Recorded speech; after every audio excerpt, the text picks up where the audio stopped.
Thanks for being here. This is What's the Story Part 2 with Angel Figueroa and the iLead Charter School here in Reading. It is the first brick and mortar charter school in Reading, Pennsylvania, and hopefully it'll be the first of many across the country. After having visited the school, a lot of good is being done there.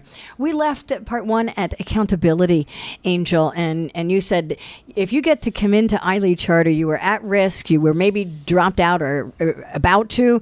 So there's a second chance, but it's not a free ticket. What do you mean by that? Well, every single learner that comes into our school, they're coming in by choice. It's either their parents saying, I'm pulling you out of this system and I'm going to put you here, and these are the reasons why. And then we have a vast majority of learners that are saying, I just simply want a smaller environment. I'm not learning at the rate that I should be learning at. When they come into our school, there's a very in-depth interview process. Mm-hmm. It's not like if you're just coming in, showing up, signing up, and going into the building. Every single student goes through a 1-hour interview process where they have to sign our code of conduct at the school, our core values. So now you're basically buying into the culture of the school. We have a pledge system where we speak to our students understanding the truth, integrity, responsibility, accountability. You're building character.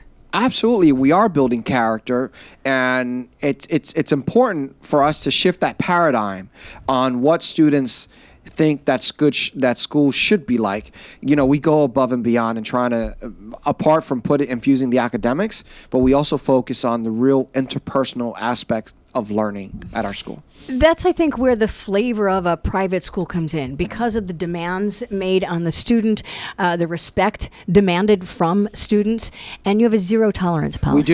We do. We have a zero tolerance as it relates to violence. If there's an altercation in our school, you know, basically the student understands that they're exiting out. Just last year, we had 2 students that the one, you know, almost got into an altercation with the other, and the other one did not attack back because he said, look, this is about my life. I want to stay here. Because he knew what the consequence was. And these consequences are told very explicitly. Now, mind you, they have rights. They go through a due process. But every single learner understands that they have to come in wearing uniforms at our school. They have to come in on time. Attendance is critical for their learning. And, you know, these are inner city teenager kids that they get it. And now the other challenge to that is, how do we infuse that same culture 7 days a week, right? I can't control what happens beyond my doors. Right. And that's sort of the hope. There's a whole host of issues that go Absolutely. on beyond the doors in any individual's life. But you put that accountability, that ownership, right in the hands of the students. There's a student review board. There is. There's our student governance board that serve as the judge and jury. If and when a learner violates the code of conduct at the school, one or two things could happen. One, they could actually go in front of the student jury body where they're being judged by their peers. And it's amazing on how these students will debate about this learner. Some will say, well, let's give him a third chance. Others will say, absolutely not. This is our school culture. So it's fascinating to watch that. Positive peer pressure. You've reversed the peer pressure, which Absolutely. can so often be negative, and made it a positive and put it in their hands. Again, it goes back to my opening remarks. This is about ownership.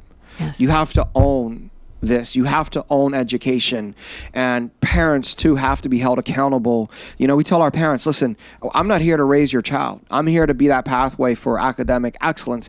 We expect of you to give us 5 hours a month of service at our school. And if you don't give us that service, you're going to receive a letter from Mr. Figueroa pretty soon saying, why haven't you been at the school? So it's really a holistic approach as it relates to education. And, you know, the hope is to, yes, replicate, but we got to get Reading right first. Sound good? So we've got the paradigm, we've got the students, we've got the parents, we've got the curriculum, we've got the academics, and ownership and accountability.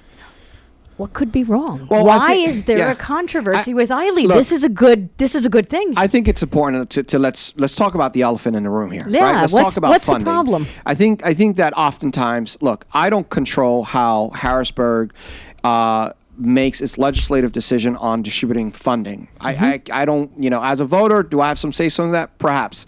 The rhetoric is that, charter schools are siphoning dollars from the public education. Well, let's go back to ground zero. How are you funded? So we are funded just the same way that the Reading School District is funded, a per pupil allocation. Okay. Do the students and families have to come up with any money to attend your school? Not at all. We're a public school. Oh, okay.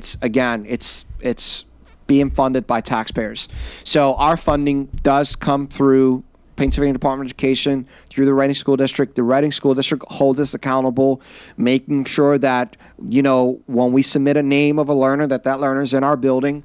And if that learner decides to drop, that we put them back on the rolls of the Reading School District. The same is true. We have some students from Wilson. We have some students from Exeter. We have some students from Governor Mifflin. So, the financial aspect of this is, in my opinion, the most minimal debate that we should be having. When you But look is it a bigger one? It's a very big one to some. Okay. But when you reverse this, the fact that, again, I didn't build an elementary charter school. I'm going after a population of learners that were being put to the wayside. Okay, I'm going after a population of learners that if I didn't exist, a big majority of these learners will wind up in the juvenile justice system, costing taxpayers 5 times more the amount of money. So, while we're unique in that aspect, what we tell, the rhetoric that's out there, look, the dollar amount, you can't put a dollar amount as it relates to our kids. If you want to, let's go there. Every kid that comes into my school, we get a per pupil allocation of $6,800 per year. Is that the same allocation for that student in the public school system, the Reading School District? It would be. Same amount of money? If it's in Reading, yes. If it's in Wilson, that student will get a higher per pupil allocation. That's a whole nother. So you're not getting more or less than from where the student would be attending. So is it costing taxpayers any more or less money for these students to be in your school? I would say no. I would say no. And the fact that, when we started the charter school, at the worst time that you could start a charter school. Why? The state had cut every single dollar for starting up charter schools. It's a testament to iLead Inc. and our commitment of doing what's right and servicing a population of learners that I feel that morally we have an obligation to serve, because it's hard.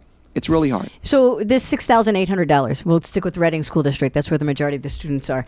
Is that enough, Angel, to educate your group of students? I think you have 500 now or somewhere? We have 500 students. Is that enough, or do you get funding elsewhere? Joe, to answer your question directly, the answer is no. It's not enough. You have great pioneers in our country like Jeffrey Canada from the Harlem Children's Zone, who puts roughly between $20,000 to $25,000 of an investment per kid. Same population, poverty, homelessness. It's never enough. And it's not fair to say that we as an organization should fix this on our own. It's a community-wide effort. So I think that, while at iLead, we have a commitment, now that we have our own building, we are able to possibly redirect some of those dollars that we would have saved and renting right into the educational state of our students. And keep in mind, our teachers, our learning facilitators are so committed. Our administration is so committed in doing what's right. You don't do this as a non-for-profit thinking that you're gonna be making a gazillion dollars. We are a non-for-profit organization, so that's sort of the other. We are not a for-profit charter school. I don't support for-profit charter schools. I do not support that. Okay. We're a non-for-profit entity, and every dollar comes in goes right into the way of teaching our kids. So the challenges are monumental. Huge. Just for the segment of the population that you chose to make a charter school for. What other misconceptions are out there regarding iLead Charter that make it more difficult to function? I'll give you another. A couple of days ago, there was an article about the state scores of schools, the school profile scores. And iLead rank at about 33.4%, perhaps the lowest in the county. And some will say, you see, here they are taking money away, but they're not showing performance. That is not a true statement. That is not What's a true wrong statement. with that statement? Fix it. What's wrong with that statement is that they're not looking at the whole picture. You can't possibly compare, us with the Reading School District or us with Wilson School District. It's not an apples to apples comparison. Number two, we've only been open for 3 years. Okay. If you went to the Reading School District or Wilson or any other district and you just pulled out the segment of the population that was struggling and rated just that segment rather than having the luxury of the rest of the student body to balance out those numbers, would it be more equal? In our case, it would not, in the sense that we're dealing with a population of learners, okay, that when they come into our school, you have to take this Keystone exam based on that high school transcript. Okay. It doesn't give us an opportunity to really assess them internally at that point. So regardless, if a learner comes in saying that, hey, on my transcript, I passed algebra, they're lined up to take the algebra Keystone exam, knowing that they don't comprehend algebra, the score that you're going to get, you could basically bank that student is going to fail. Right. So we have a big majority of students that are falling into that category, hence the score that we receive with the school profile performance. Can you get that score afterwards? For example, once they've gone through, you have some graduates, I think, that are college attendees. There's no way to balance that. Not at all. Okay. No. There's, once they're in our building, we have to own it. Gotcha. And it's tough. This is not a walk in the park. So as you said earlier, can anyone start a charter school? The answer is yes. However, this is extremely hard. And the fact that we are the first bricks and mortar charter school, we set a very high standard, extremely high standard. What other misconceptions, if there are out there that you have to battle that are just tough on top of everything else you're doing? It's interesting you ask that question because the only sort of emotional debate that, quite frankly, I don't entertain is the debate of, well, you're a charter school, you're taking money away from the system. Well, quite frankly, I didn't have to exist if other schools were doing very well. Keep in mind, I'm a big fan of public education. I went through public schools, yes. But we cannot pretend that in our country, urban education is up to par with suburban education. That is not a true statement. Okay, so if anyone wants to entertain this debate, I tell them, listen, come to our school, walk in my shoes for one day, okay, and let's try to find solutions to fix America's educational system rather than just looking at it from one point of view. And it's very rare that people will take me up on my offer. It sounds like iLead Charter is looking for that solution and possibly relieving some of the burden of at-risk students from a general population and saying, we'll work with this group of students. Absolutely. And we've said it very loudly that we would love to be sort of the learning lab of innovation for every single school in this county. The fact that we will not exceed our population to go beyond 700. We have small classrooms. We would want other educators to come in. I challenge them to come in and let us roll out a pilot program to fix this. Because if we continue to ignore it, Joe, if we could continue to ignore it, we're doing a huge disservice to our kids in our country. Never a problem, only a solution. And you have dedicated your life and your passion to finding a solution for this issue. And I thank you for that. Can we share at this point how do we contact you or iLead Charter to learn more? So they could visit our website at www.i-leadusa.org, or they could just stop by the school. It's at 401 Penn Street. It's your school, Joe. It's everyone's school. I tell people, listen, come and see it. Just, walk in. If I'm there, great. If you would like to visit, if you would like to really understand what we're doing as an organization, come and check us out. Just come and see it. I took him up on the offer, and I was wowed. I invite you to do the same, and I think you'll have a different view and possibly maybe contribute to the solution that you are starting with iLead Charter. Angel Figueroa, thank you very much for your time. Thank you so much. Thank you, Joe. You're welcome. This is What's the Story on thepeoplechronicles.com.